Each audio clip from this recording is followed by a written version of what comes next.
गाड़ी में सोना अच्छी बात नहीं है।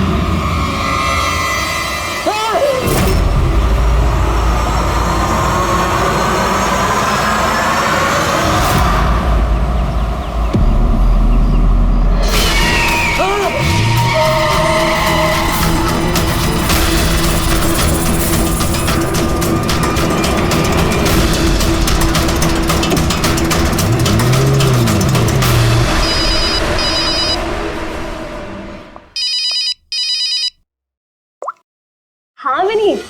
लीला help me, Leela please help me. Leela क्या हो गया विनीत, तुम इतनी टेंशन में क्यों लग रहे हो? लीला ये लोग मुझे मार डालेंगे। लीला कौन मार डालेगा विनीत, तुम किसकी बातें कर रहे हो? लीला आई थिंक मैं लाइफ में कभी तुमसे नहीं मिल पाऊंगा। लीला विनीत बकवास बंद करो। कहाँ पे हो तुम, मुझे अपनी एग्जैक्ट लोकेशन बताओ। मैं सेविस्टन रोड पे हूँ, पुराने पोस्ट ऑफिस के पास। विनीत एक काम करो, तुम वहीं पे रुको, मैं टैक्सी लेके अभी वहीं पे तुम्हें लेने आती हूँ। हेलो लीला। हेलो विनीत, तुम ठीक हो? फोन को भी हेलो लीला। ये फोन को भी अभी कटना था।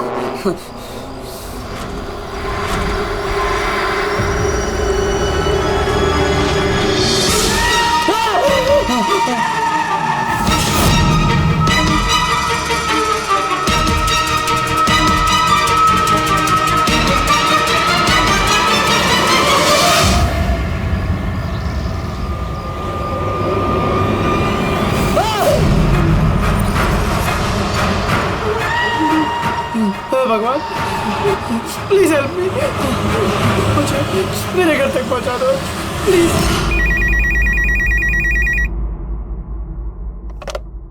Hello CID bureau. Hello ma'am, ma'am please मेरी मदद कीजिए। मैम मेरे पति इस वक्त बहुत बड़ी मुसीबत में है। क्या सब क्या हुआ आपके पति को? मैम उनकी जान खतरे में है, कोई उन्हें मारना चाहता है। मैम प्लीज उन्हें बचा लीजिए प्लीज। क्या वो इस वक्त आपके साथ है? नहीं मैम, मैम वो इस वक्त अपनी गाड़ी में है। वो सेबेस्टियन रोड के पास जो पुराना वाला पोस्ट ऑफिस है वहाँ पे। अच्छा सुनिए मैम, देखिए हमारे 2 ऑफिसर्स उसी एरिया में हैं। आप हमें आपकी गाड़ी का डिटेल दीजिए। वाइट बैक्स्टर है और गाड़ी का नंबर है 2536। मैम आप उन्हें बचा तो लेंगे ना? आप फिक्र मत कीजिए, आपके पति को कुछ नहीं होगा। ओके पूर्वी, अभिजीत को फोन करो, उसे गाड़ी की डिटेल्स दे दो और उससे बोलो कि अर्जेंट है।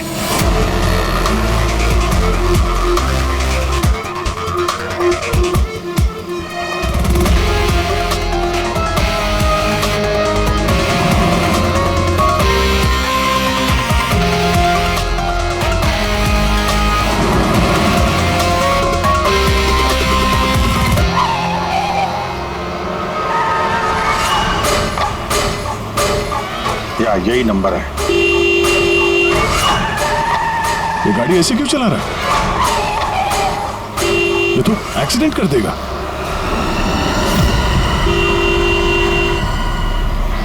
मुझे माफ कर दो, मुझे माफ कर दो, मैं मरना नहीं चाहता, मुझे माफ कर दो। किससे बातें कर रहा है? गाड़ी में तो कोई नहीं है। अरे विनीत किससे बात कर रहा है? गाड़ी में कोई नहीं है। अंदर हो तुम लोग, तुम्हें दिखाई नहीं दे रहा? इतने सारे लोग मुझे बुला रहे हैं। कर क्या रहा है ये? मुझे माफ कर दो, मैं मरना नहीं चाहता। पागल हो गया लगता है। विनीत विनीत विनीत, तुम्हारी जान को खतरा हो सकता है, रुक जाओ।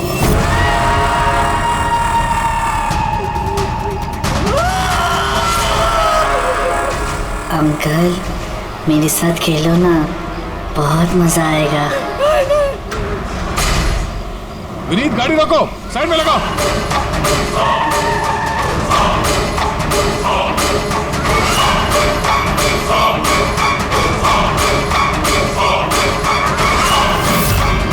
रुक जाओ विनीत विनीत।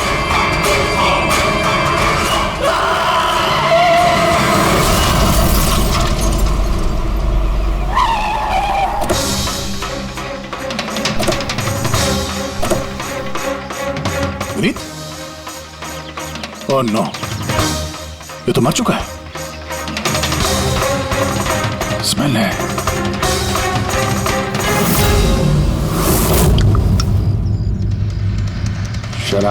शराब पी के गाड़ी चला रहा था, लेकिन ये गाड़ी में बात कैसे कर रहा था? शराब के नशे में बड़बड़ा रहा होगा। शराब पी के तो यही होता है, एक्सीडेंट। आपने तो मुझसे वादा किया था ना कि विनीत को कुछ नहीं होगा, तो मैं देखिए मैडम, अगर उनकी जान को किसी और से खतरा होता तो हम उन्हें जरूर बचा लेते, लेकिन वो तो खुद ही शराब पी के गाड़ी चला रहे थे। आप तो जानती हैं कितना खतरनाक है। नहीं, उनकी जान खुद उनकी वजह से नहीं गई है, बल्कि उन लोगों की वजह से गई है जो इतने दिनों से उन्हें परेशान कर रहे थे। कौन लोग? सुबह शाम सोते जागते हर वक्त वो उन्हें सताते रहते थे। वो इतना ज्यादा परेशान हो गए थे कि उन्होंने अपने बिजनेस पे भी पूरी तरह से ध्यान देना बंद कर दिया था। किन लोगों की बात कर रही हैं आप? जरा साफ साफ बताइए। मैम, विनीत की मौत हमारे सामने हुई थी और उस वक्त कार में उसके अलावा और कोई भी नहीं था, तो उसकी मौत का दोष आप किसी और को कैसे दे सकती हैं? क्योंकि उनका खून हुआ है। मर्डर है ये, मर्डर। मर्डर हुआ है? आप जानती है किसने किया ये? आत्माओं ने। भले ही आप लोगों ने वो आत्माएं नहीं देखी होंगी, लेकिन विनीत उन्हें साफ साफ देख सकते थे। सीआईडी आत्माओं को नहीं मानती। आप ही मानते सर। अगर आपने वो 2 हफ्ते पहले वाला नजारा देखा होता। लीला उठो, उठो लीला, लीला उठो। विनीत,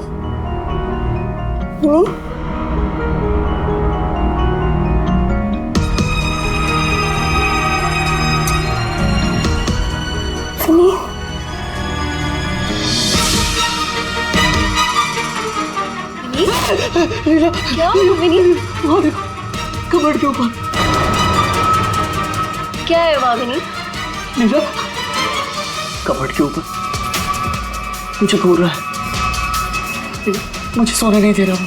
विनीत, वहाँ पे कुछ नहीं है, कुछ नहीं है वहाँ पे। तुमने ना जरूर कोई बुरा सपना देखा है। चलो आगे सो जाओ। मैंने कोई सपना नहीं देखा और वो देखो अभी भी घूर रहा है और तुमको दिख क्यों नहीं रहा यार? विनीत, वहाँ पे कुछ नहीं है। तबीयत ठीक नहीं है विनीत, तुम आगे सो जाओ। चलो, कुछ नहीं है विनीत, मैंने ना बुरा सपना देखा इसलिए ये सब हो रहा है। सॉरी सॉरी, मुझे माफ कर दो प्लीज।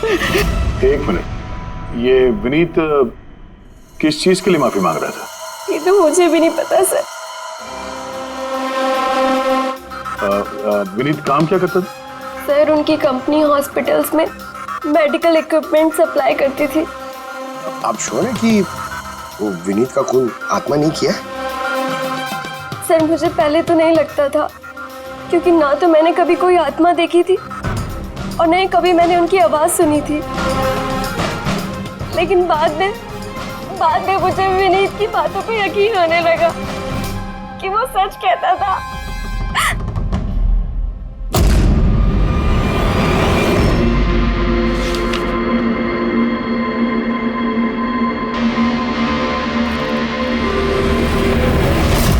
हाँ बॉस, इसकी मौत की एक ही वजह नजर आ रही है, इसके सर पर लगी हुई है चोट जो इसे एक्सीडेंट के दौरान लगी।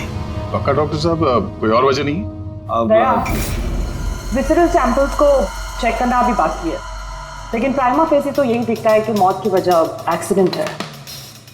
तो बॉस, इसके खून में हमें अल्कोहल की बहुत ज्यादा मात्रा मिली, मुझे लगता है उसी की वजह से इसे हेलुसिनेशन होने लगे और इसने टक्कर मार दी। मतलब ये खून का मामला नहीं है। हम फ्यूनरल के लिए बॉडी को लौटा सकते हैं, अगर कुछ डाउट हुआ तो विसरल सैंपल से पता लग जाएगा। पता नहीं सर क्यों अभी मुझे ऐसा लग रहा है कि ये केस उतना सीधा नहीं है, क्योंकि जब हमने लीला से पूछा कि ये विनीत किससे माफी मांग रहा था तो वो बात को टाल गई। हम लोग भी फ्यूनरल में जाएं क्या? वहाँ रिलेटिव भी होंगे, फ्रेंड्स भी होंगे, बहुत सारे लोग होंगे, देखते हैं कुछ पता चलता है। जाओ, जरूर जाओ फ्यूनरल में।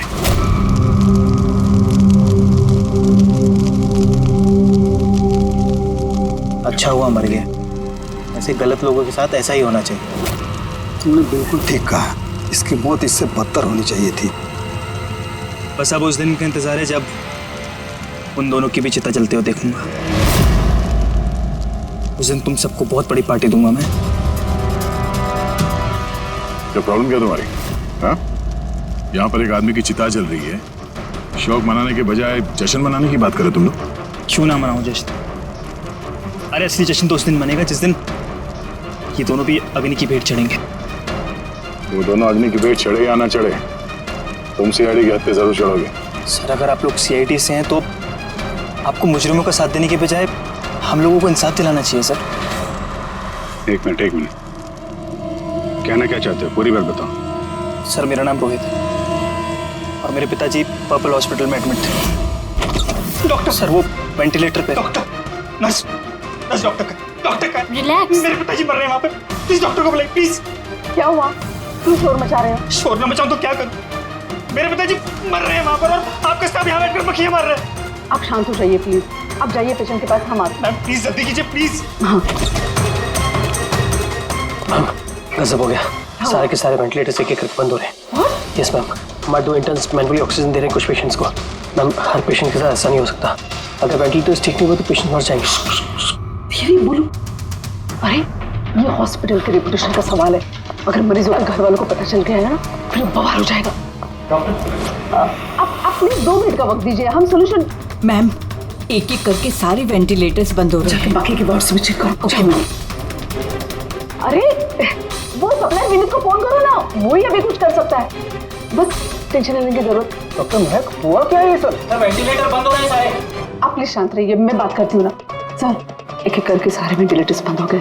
क्या ऐसे कैसे हो सकता है? तो किसी हॉस्पिटल में फोन करो ना, वहां से मंगवाओ। अरे राजा फोन लगाओ और मैं एक काम करो, टेक्नीशियन जो यहाँ पर है उसको बुलाओ। राजा क्या हो गया तुम्हें सुनाई नहीं देता? सर क्या आप कह रहे हैं? आप लोग क्या डिस्कशन में टाइम वेस्ट कर रहे हैं? मेरे पिताजी मर जाएंगे वहाँ पर। प्लीज जल्दी आइए प्लीज। बस आते ही हैं प्लीज।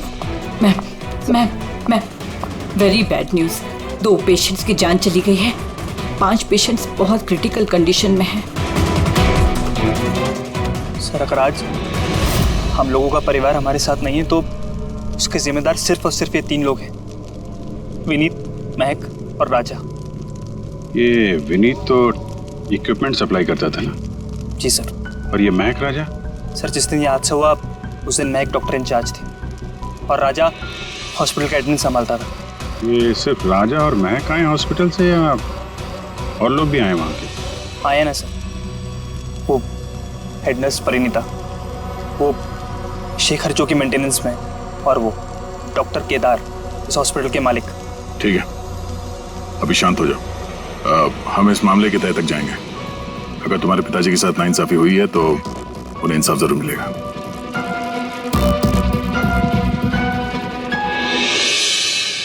समझ में आया कि ये विनीत माफी क्यों मांग रहा था। मुझे माफ कर दो, मैं मरना नहीं चाहता, मुझे माफ कर दो। और ये भी समझ में आ रहा है कि विनीत की मौत से इतने लोग खुश क्यों हैं। यानी विनीत की मौत का जिम्मेदार कोई भी हो सकता है। अब विनीत के बाद खूनी का अगला निशाना ये महक और राजा हो सकते हैं।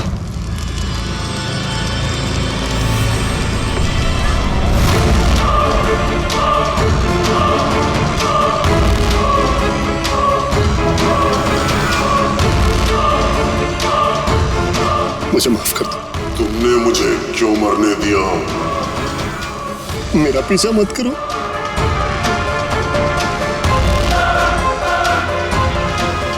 ये बात किससे कर रहा है? मेरा पीछा मत करो। उन्हीं काल्पनिक लोगों से जिससे विनीत बात कर रहा था। शायद ही तुम मुझे बचा सकती थी। क्यों मरने दिया मुझे? तुम भी मरने के लिए तैयार हो जाओ। और ये महक भी सहमी से लग रही है। छोड़ो, छोड़ो मुझे, छोड़ो मुझे, आग में मत खींचो। मेरी कोई गलती नहीं है। छोड़ो, छोड़ो, छोड़ो, छोड़ो मुझे, छोड़ो, छोड़ो, मत खींचो मुझे आग में। छोड़ो। क्या कर रहे हो? इधर आओ। क्या कर रहे हो यार? मैं बस परेशान हूँ, इसमें आप लोग क्या कर सकते हैं? मुझे खुद ही निपटना होगा अपनी परेशानी से। आप इधर आओ, थोड़ा दूर हटो, जाओ इधर से। तो बहुत सारे लोग हैं जो विनीत की मौत की खबर सुनकर खुश हो गए हैं? हाँ सर। और अब वो महक और राजा की मौत की खबर सुनना चाहते हैं। राजा और महक, इनका बर्ताव भी कुछ नॉर्मल नहीं लग रहा था सर। काफी डरे डरे से लग रहे थे, विनीत की तरह। सर, विसरल सैंपल्स की रिपोर्ट आ गई है। ग्रेट। कोई गड़बड़ है? हाँ। एक आम इंसान का खून जितना लाल होता है, विनीत का खून उससे बहुत ज्यादा लाल था। अब समझ में आया कि विनीत को आत्माएं क्यों नजर आ रही थी। क्यों सर? पूर्वी, जब इंसान का खून जरूरत से ज्यादा लाल हो तो इसका मतलब ये होता है कि वो इंसान बहुत ज्यादा लंबे समय तक कार्बन कंपाउंड के संपर्क में रहा, और इस कार्बन कंपाउंड की वजह से ही उसे हेलुसिनेशन आते हैं, जबरदस्त किस्म के। तो मतलब किसी ने जानबूझकर विनीत को इस कार्बन कंपाउंड के संपर्क में लाया, जिसकी वजह से विनीत की दिमागी हालत खराब हो गई, जो उसकी मौत का कारण भी बन गई। सर, खूनी को ये कार्बन कंपाउंड मिला कहां से होगा? हमारे आसपास हर जगह कार्बन कंपाउंड फैला हुआ है। मॉडर्न जिंदगी में हम जितनी भी मशीनों का इस्तेमाल करते हैं, वो सब की सब, लगभग सब की सब कार्बन कंपाउंड निकालती हैं। हाँ, कोई भी मशीनों के साथ छेड़खानी करके ऐसी साजिश कर सकता है। तो कार में बैठने के ठीक पहले विनीत ऐसे किसी केमिकल के संपर्क में आया होगा, इसकी वजह से उसे ये हेलुसिनेशन वगैरह हो रहे थे। बिल्कुल बॉस, गाड़ी के एग्जॉस्ट सिस्टम को चेक करना चाहिए। गड़बड़ वहीं हुई है।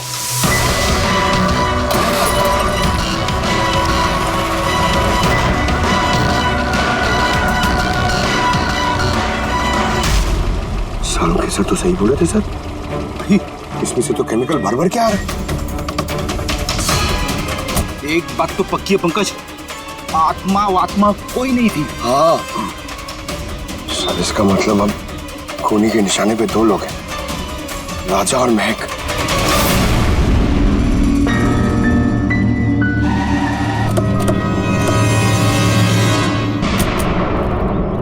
फ्यूनरल में राजा का बर्ताव ठीक नहीं था, अभी भी उसकी मानसिक स्थिति ठीक नहीं है। अरे सर, दरवाजा तो खुला है।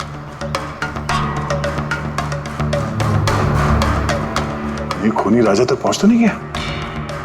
ये क्या माहौल है? कैंडल्स।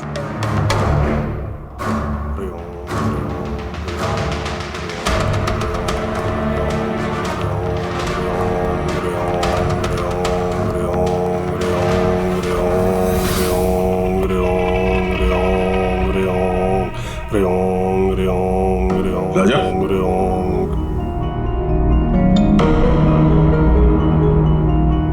आप ठीक हो? कौन है आप लोग? सीआईडी। विनीत के अंतिम संस्कार में मिले थे हम लोग, दिमाग में कूदने वाले थे, हमने तुम्हें रोका था, भूल गए?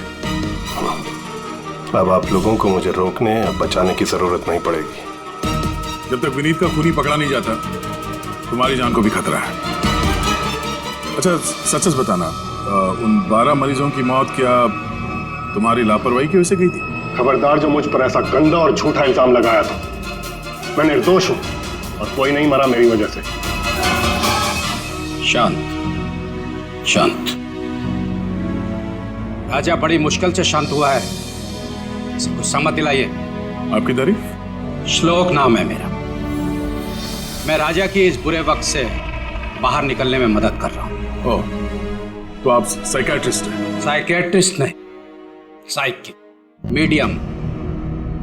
इस दुनिया और दूसरी दुनिया के बीच एक पुल समझ लो। दूसरी दुनिया? दूसरी कौन सी दुनिया?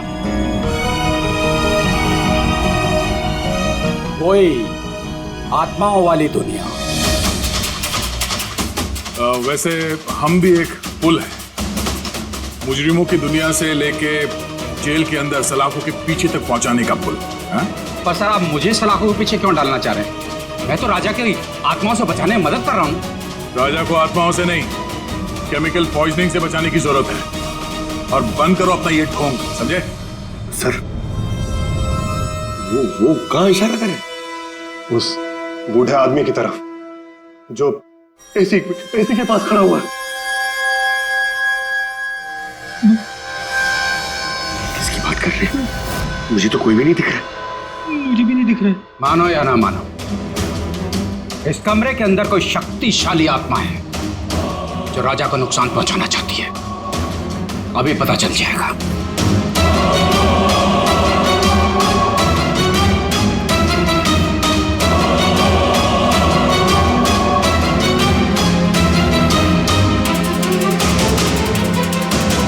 मीटर से आत्मा देखेंगे?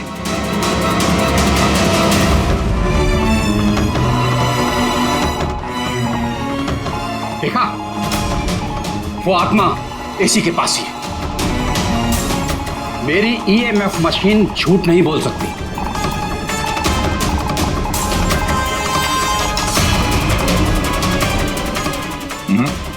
पर हमारा भी ये मीटर गलत नहीं हो सकता, समझे? तेरी लगता है राजा को कार्बन कंपाउंड का असर उसकी गाड़ी से ही हुआ है। एक काम करो, ये मीटर ले जाओ, उसकी कार चेक करो। रेडी? पंकज, बताओ महक, विनीत के फ्यूनरल पे क्या देखा तुम? मैंने किसी को नहीं देखा, कुछ भी नहीं देखा। झूठ मत बोलो। अगर कुछ नहीं देखा तो वहां से डर के भागे क्यों? मैं झूठ नहीं बोल रही हूँ, मैंने सच में किसी को नहीं देखा। अच्छा, अस्पताल में जो 12 मौतें हुई थी, क्या वो तुम्हारी लापरवाही की वजह से हुई थी? मेरी लापरवाही की वजह से? देखिए, मुझसे जो कुछ बन पड़ता है मैंने सब कुछ किया। मैंने डॉक्टर केदार से भी बात की, लेकिन उन्होंने कुछ एक्शन लिया ही नहीं, तो मैं और क्या करती। अच्छा, तो फिर इसमें डॉक्टर केदार की गलती है? उनसे भी ज्यादा गलती है उस राजा की। उसे चेक कर लेना चाहिए था कि वेंटिलेटर्स ठीक से काम कर रहे हैं या नहीं, उनके वक्त रहते सर्विसिंग हो रही है या नहीं। तो फिर राजा दोषी है? राजा और विनीत दोनों। विनीत को भी हमें वेंटिलेटर सप्लाई करने से पहले देख लेना चाहिए था कि वो कहीं खराब तो नहीं है। आखिर कितनी जानें टिकी थी उस वेंटिलेटर्स पे। लगता है राजा और विनीत के लिए तुम्हारे अंदर काफी कड़वाहट है। विनीत की मौत से तो बहुत खुश होगी तुम। ये कैसी बातें कर रही है आप? बिल्कुल भी नहीं। मैं एक डॉक्टर हूँ और मेरा काम पेशेंट्स की जान बचाना है। किसी की मौत से मैं कैसे खुश हो सकती हूँ?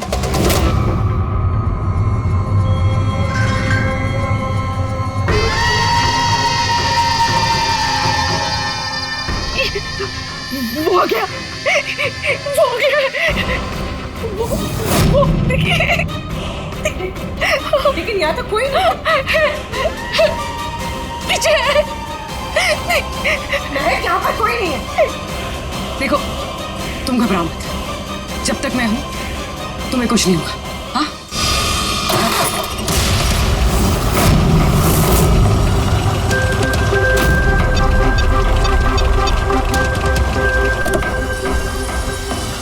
कार के एसी में तो कार्बन कंपाउंड नहीं है। घर के अंदर देखते, चलो।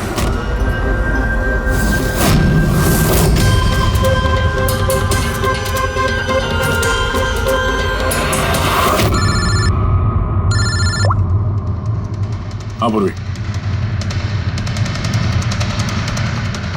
महक के घर पे कोई केमिकल नहीं मिला? ठीक है, जब तक वो खूनी पकड़ा नहीं जाता तुम उसके साथ ही रहो, ठीक है? सर, हाँ? कार्बन कंपाउंड यहाँ पे भी नहीं है। कहीं कोई केमिकल नहीं मिलेगा।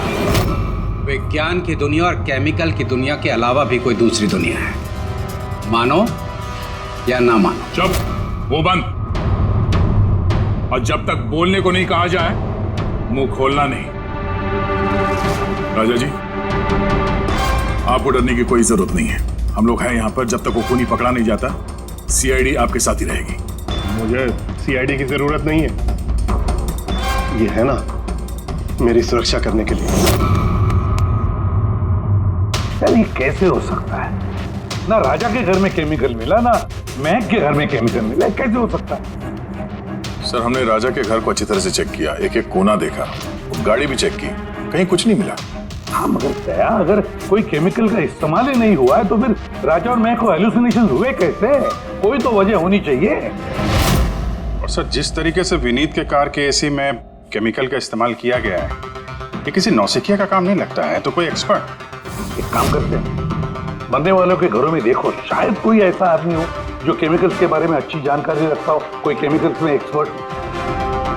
और हाँ, हॉस्पिटल के उस स्टाफ को बुलाओ। चीफ नर्स जो है ना, हेड नर्स परिणीता, फिर हेड टेक्नीशियन शेखर और मालिक केदार, तीनों को बुलाओ। सब देखते हैं।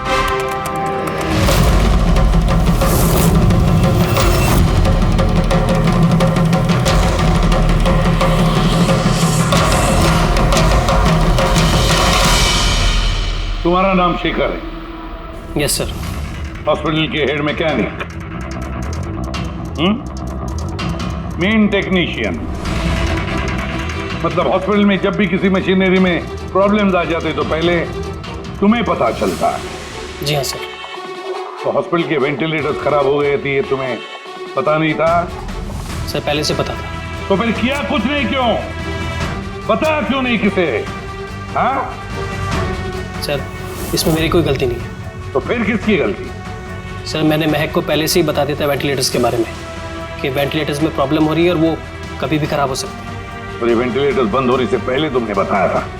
यस सर, 1 वीक पहले। मैम मैंने आपको एक नोटिस भेजा था, वार्ड 3 के वेंटिलेटर्स ठीक तरह से काम नहीं कर रहे हैं। ओह, मैंने वो तुम्हारा लेटर पढ़ लिया था शुरू। तुम टेंशन मत लेना, मैं कुछ करती हूँ। बट मैम मामला थोड़ा अर्जेंट है। हाँ हाँ मुझे पता है। डॉक्टर महक। यस मैम, आपको अकाउंट्स डिपार्टमेंट में इमीडिएटली बुलाया है। हाँ ओके चलो। Okay ma'am. तुरंत वही शेखर, मैं कुछ ना कुछ करूँगी पक्का। बट सर उन्होंने मेरी बात को सीरियसली लिया ही नहीं। हाँ, महक ने वेंटिलेटर्स खराब होने पर पेशेंट्स को बहुत बचाने की कोशिश की, मगर राजा सर इतने घबरा गए कि कुछ कर ही नहीं पाए।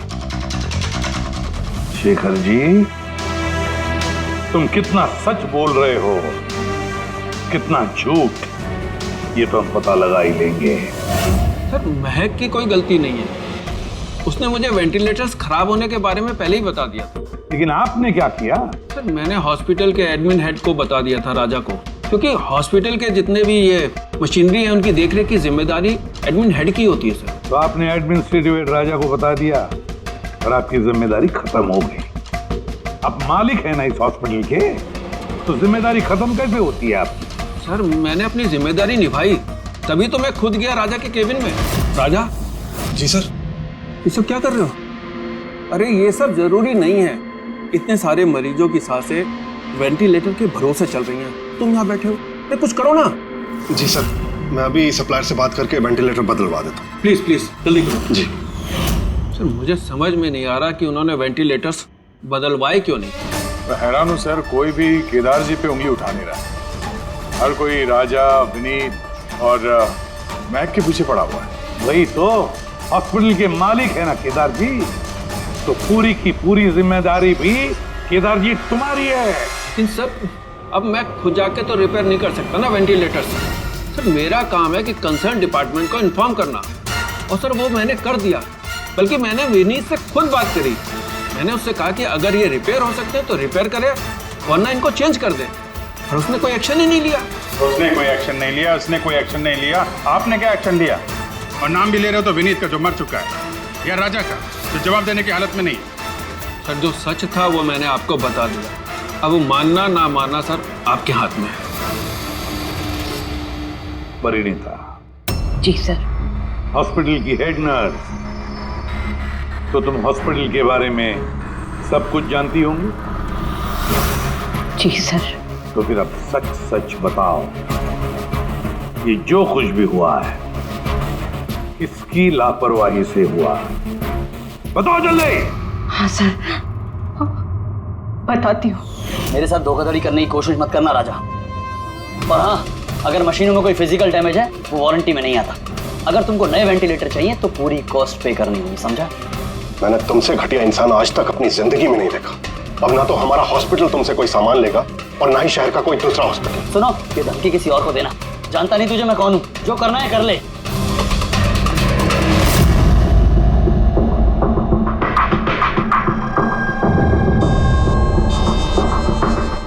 ये जो कुछ भी हुआ है इस राजा और विनीत के झगड़े की वजह से हुआ है। दोनों के झगड़े की वजह से सर इतने लोगों की जान चली गई।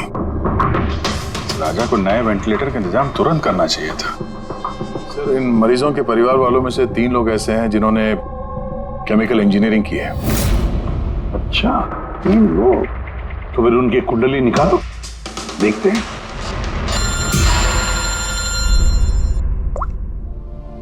Hello ACP Pradyuman.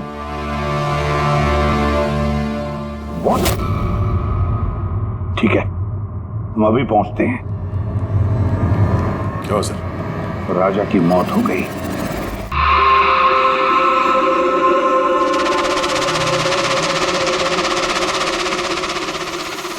दया, मौत तो इसकी सर पे चोट लगने की वजह से हुई। लगता है छत से कूद गया ये। जरूर हेलुसिनेशंस इतने भारी पड़ गए होंगे कि तिल मिलाकर राजा ने ऊपर से छलांग लगा दी। और तुम ख्याल रखने वाले थे ना इसका? ये ख्याल रखा तुमने? हाँ? सर राजा तो एकदम शांत तरीके से हो गया था। मुझे क्या पता था कि अचानक उठ जाएगा और खुदकुशी कर लेगा। जिस वक्त ये सब हुआ तुम कहाँ थे? हाँ? सर मैं दूसरे कमरे में सो रहा था, तभी मुझे राजा के जोर जोर से चीखने की आवाज सुनाई दी। मुझे इन आत्माओं को नहीं झेलना, मुझे इसे निजात चाहिए, आजादी चाहिए। और जब तक मैं इसके पास पहुंचता, ये छत से कूद गया साहब। वाह, क्या बात है। राजा को अकेले छोड़कर तुम घोड़े बेच के सो रहे थे? हाँ? मैंने तो कमर कस ली थी कि नहीं सोऊंगा, और न जाने कैसे नींद आ गई। जरूर मुझे उन आत्माओं ने सुला दिया होगा। आप ये देखिए सर, मीटर की रीडिंग भी कितनी बढ़ गई है। मुझे मेरी तबीयत भी कुछ कमजोर लग रही है सर। अगर दोबारा ये मीटर दिखा दिया ना मुझे तो याद रख। एक मिनट दया, एक मिनट भाई, जरा मीटर देना मुझे। ये लीजिए। ये मीटर मैं रख लेता हूँ। हाँ, तुम्हें लौटा दूंगा बाद में। जी सर, पर दे दीजिएगा। हाँ जरूर दे दूंगा। अभी एक काम करो, अभी तुम घर जाके थोड़ा आराम करो। थक गए हो ना, बहुत कमजोरी होगी तुम्हें। हाँ जी सर। बराबर सोए नहीं, जाओ आराम करो। ये क्या डॉक्टर साहब, उसे जाने दिया और ये मीटर रख ली? दया, ये मीटर जो है ना, ये बड़े काम की चीज है।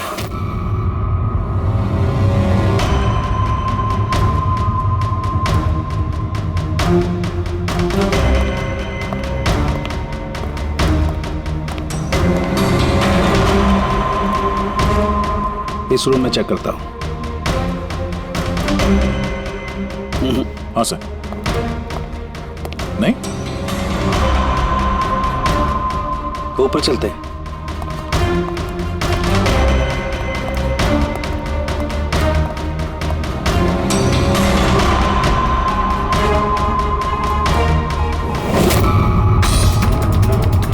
ये सलू के सर आराम से, ये नीडल तो जंगली घोड़े की तरह भाग रहा है।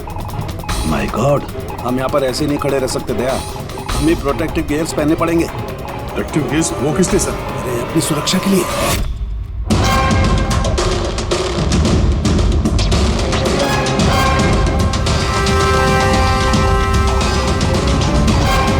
ये देखो, सबसे ज्यादा मीटर रीडिंग यहीं पर है, इस एसी के नीचे। मतलब सर वो वहाँ। पंकज खबरदार, खबरदार जो आत्मा का नाम भी लिया तो। सर ये मीटर किस तरह इशारा कर रहा है? बताता हूँ बाहर चलो, बाहर चलो।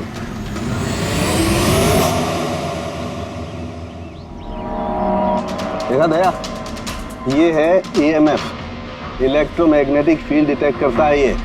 इलेक्ट्रोमैग्नेटिक फील्ड्स, ये तो आजकल सभी इलेक्ट्रॉनिक अप्लायंसेस में होता है सर, टीवी, फ्रिज, एसी में। बिल्कुल दया, लेकिन उन अप्लायंसेस का EMF हिडन होता है, छिपा हुआ होता है, ताकि लोगों पर बुरा असर ना हो। कैसा बुरा असर? इसकी वजह से लोगों को नौशिया हो सकता है, जी घबरा सकता है, बेचैनी हो सकती है, और अगर ज्यादा देर तक संपर्क में रहे तो हेलुसिनेशन होना भी कोई बड़ी बात नहीं है। ओह, मतलब राजा को ये हेलुसिनेशन किसी केमिकल की वजह से नहीं हुआ है, अपने घर के इलेक्ट्रॉनिक अप्लायंसेस की वजह से हुआ है, क्योंकि उसका वो EMF ढका हुआ नहीं था। बिल्कुल।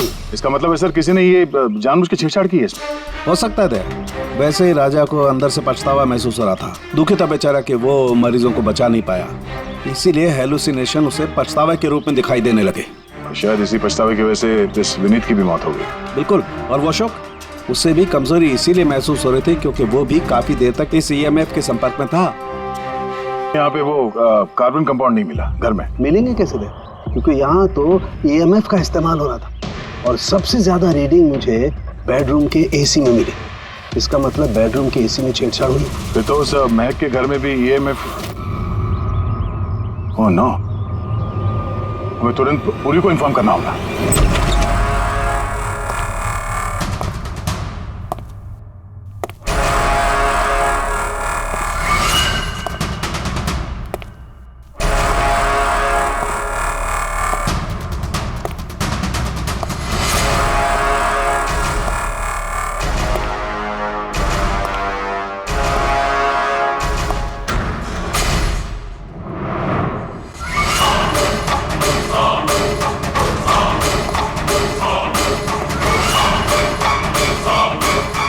जान लेकर चैन नहीं पड़ा तुम्हें,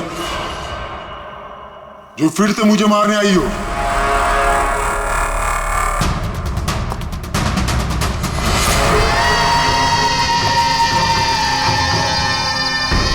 तुम? मैंने तुम्हें सेल्फ डिफेंस में मारा था, और वैसे भी तुम एक मुजरिम हो। क्या मुजरिम के घर परिवार नहीं होते? तुम्हारी वजह से मेरी बेटी अनाथ हो गई, और ये खून देख रही हो, सब तुम्हारी वजह से। आज मैं तुम्हें नहीं छोड़ूंगा। देखो मेरे पास मत आना, मैं मार दूंगा। आज मैं तुम्हें नहीं छोड़ूंगा। मेरे पास मत आना, मैं कहती हूँ मार दूंगी। मैं कहती हूँ मेरे पास मत आना, मार दूंगी। क्या कर रही तुम? छोड़ो से। सवाल आदमी क्या? सर यहाँ पे सर रोकिए इसे, ये मुझे मारना चाहती है। पहले यहाँ से बाहर निकली, जल्दी आउट ऑफ हियर प्लीज, जल्दी फास्ट। ये हैं वो 3 लोग जिनका संबंध केमिकल इंजीनियरिंग से है। सुहास, दीपक और किशोर। खूनी इनमें से कोई भी हो सकता है। नहीं अभिजीत, कार के एसी में केमिकल फिक्स करना अलग बात है, और इलेक्ट्रोमैग्नेटिक फील्ड को इतनी होशियारी के साथ इस्तेमाल करना अलग बात है।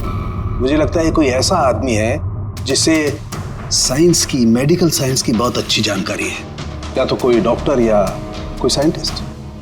जिसने भी किया उसने पूरा बंदोबस्त किया था इस इलेक्ट्रोमैग्नेटिक फील्ड का, कि ये महक और राजा दोनों कायम के लिए उस ईएमएफ के असर में रहे हैं। हो सकता है जब ये दोनों हॉस्पिटल में अपना काम कर रहे थे तब भी ये ईएमएफ वहां पर प्रेजेंट था। तो फिर सर शायद हॉस्पिटल के किसी मशीन के साथ भी छेड़छाड़ की गई होगी। बिल्कुल दया, बिल्कुल। और ये करने वाला वही है, हॉस्पिटल का अंदर वाला। तो ये वो जगह है जहाँ पे महक और राजा बैठा करते थे? जी हाँ। और कौन कौन आ जा सकता था इस कमरे में? सर सिर्फ स्टाफ वालों को अंदर जाने की परमिशन थी, वो भी अगर कोई काम हो तो। मतलब बाहर का कोई आदमी यहाँ नहीं आ सकता? नहीं सर, यहाँ तक कि मरीजों को भी अंदर जाने की इजाजत नहीं थी।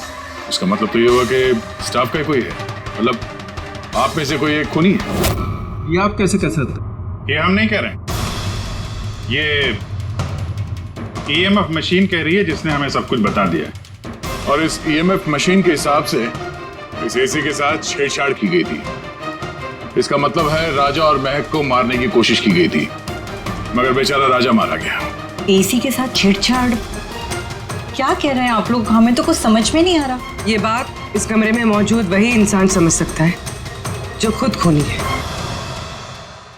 और वो आज यहाँ एक प्रोटेक्टिव गियर पहन के आया है ताकि इलेक्ट्रोमैग्नेटिक फ्रीक्वेंसी से उसे कोई नुकसान ना हो। क्यों? कौन है वो?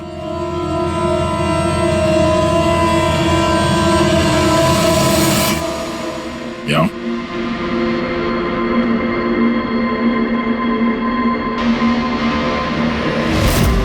फैशन सेंस तो बहुत अच्छा है तुम्हारा शेखर। कपड़े के अंदर ये सुरक्षा कवच। तुम्हारे सारे पत्ते खुल चुके हैं शेखर।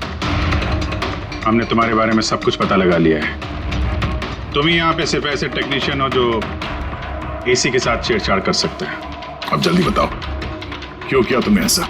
हाँ, मैंने किया ये सब। और क्या गलत किया अगर मैंने महक, विनीत और राजा पे इल्जाम लगाया तो? इन लोगों की वजह से 12 मरीजों की मौत हुई जो मुझसे देखा नहीं गया। अब मैंने सोचा कि इन लोगों को भी वैसी ही मौत मिलनी चाहिए जैसे उन 12 मरीजों को मिली।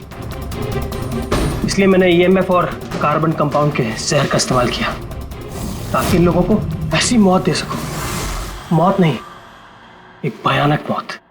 और ये मेरा इंसाफ था। इंसाफ करने का हक सिर्फ कानून को है, किसी और को नहीं, समझे? तुम जानते थे उस केमिकल के इस्तेमाल से उन लोगों को हैलुसिनेशन होगा। वो मरे हुए मरीज उन्हें सामने दिखाई देंगे जिसकी वजह से वो पागल हो जाएंगे। क्यों? और मैं अपने मकसद में कामयाब भी हुआ। जैसी मैं मौत चाहता था वैसी ही मौत विनीत और राजा को मिली। मगर अफसोस, महक को आपने एंड मोमेंट पे बचा। कामयाब तो तुम तब होते जब बिना कोई जुर्म किए उन्हें उनके अंजाम तक पहुंचाते। क्या फर्क रह गया तुम में और उन दोनों में? अब तुम भी एक हत्यारे हो। तुम्हें क्या सजा मिलेगी इसका फैसला तो अब अदालत ही करेगी।